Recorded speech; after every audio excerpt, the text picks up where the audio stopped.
29 क्या होगा नहीं होगा वो तो जनता तय करेगी। लेकिन इसी अभी जो समय बचा है, इसी कालखंड में अकेले हम इन पे पर्याप्त पड़ रहे हैं।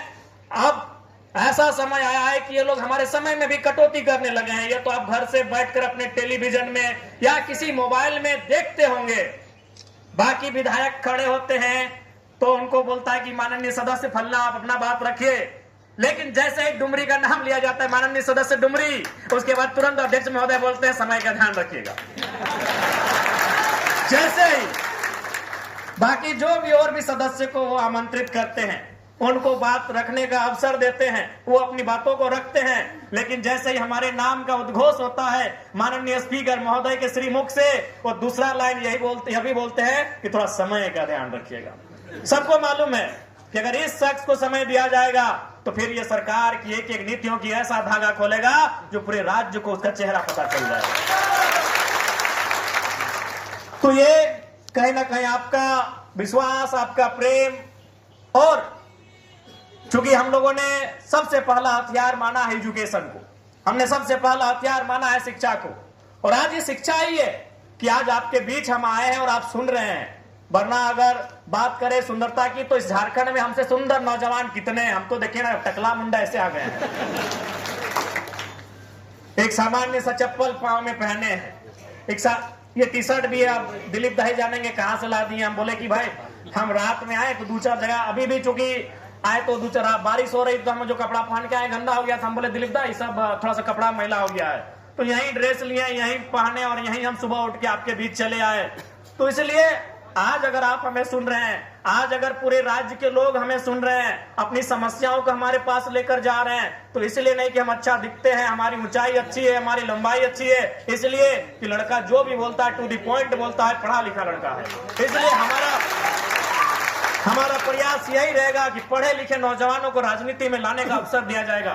देखिए, बुजुर्ग लोग भी बैठे हैं, महिला लोग भी बैठे हैं, नौजवान भी बैठे हैं। कोई भगवान को मानता है, कोई ईश्वर को मानता है, कोई अल्लाह को मानता है, कोई जीसस को मानता है, कोई मरांग मोरू को मानता है, कोई बूढ़ा बाबा को मानता है। सबकी आस्थाएं हमारी अलग अलग हो सकती हैं, लेकिन हमारी जरूरत एक है। हमारे ईश्वर अलग अलग हो सकते हैं, हमारी पूजा पद्धति अलग अलग हो सकती है। कोई प्रार्थना करता है, कोई इबादत करता है, सबकी आस्था अलग हो सकती है, सबका मत अलग हो सकता है, लेकिन हमारी जरूरत एक ही है, वो है रोटी कुर्ता और मकान की जरूरत है। ये किसी की अलग नहीं है, ये किसी की अलग नहीं है। दिलीप मेहता भाई हो सके कृष्णा जी को मानते हैं, ओमकार जायसवाल जी शंकर जी को मानते हैं, आजाद हुसैन अल्लाह को मानते होंगे, लेकिन जरूरत इनकी भी वही है, रोटी कुर्ता मकान की।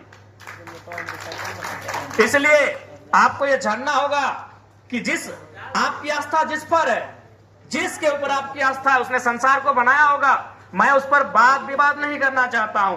उसने दुनिया को बनाया होगा, मैं उस पर बहस नहीं करना चाहता हूं। लेकिन आपको भी मालूम है कि आज अगर आपकी जरूरतों को कोई पूरा करेगा तो ऊपर में बैठा कोई ईश्वर खुदा भगवान नहीं, नीचे जो कानून है, नीचे जो सरकारें हैं, नीचे जो नीति नियम है, नीचे जो हमारे संसाधन है, वो आपकी जरूरत पूरा करेंगे। इस बात को आप भी जानते हैं, इस बात को आप भी जानते हैं कि यदि आपको चोट लगे तो आप अपने आराध्य देवी देवता के पास जाके धरना नहीं बैठते हैं, आप थाना में जाके धरना बैठते हैं, क्योंकि कानून ही आपकी मदद करेगा। इस बात को आपको व्यवहारिक रूप में जानने और समझने की आवश्यकता है। आस्था अलग जगह है, हमारे देवता, हमारे पूजा पद्धति वो अलग जगह है, लेकिन हमारे जो आज ये लोकतांत्रिक जो भारत है, इस लोकतांत्रिक भारत के जो तरीके हैं, जो व्यवस्थाएं हैं, उनके प्रति हमारी एक अलग आस्था होनी चाहिए, उनके प्रति हमारा नजरिया अलग होना चाहिए। इस बात को भी हमें तय करने की आवश्यकता है।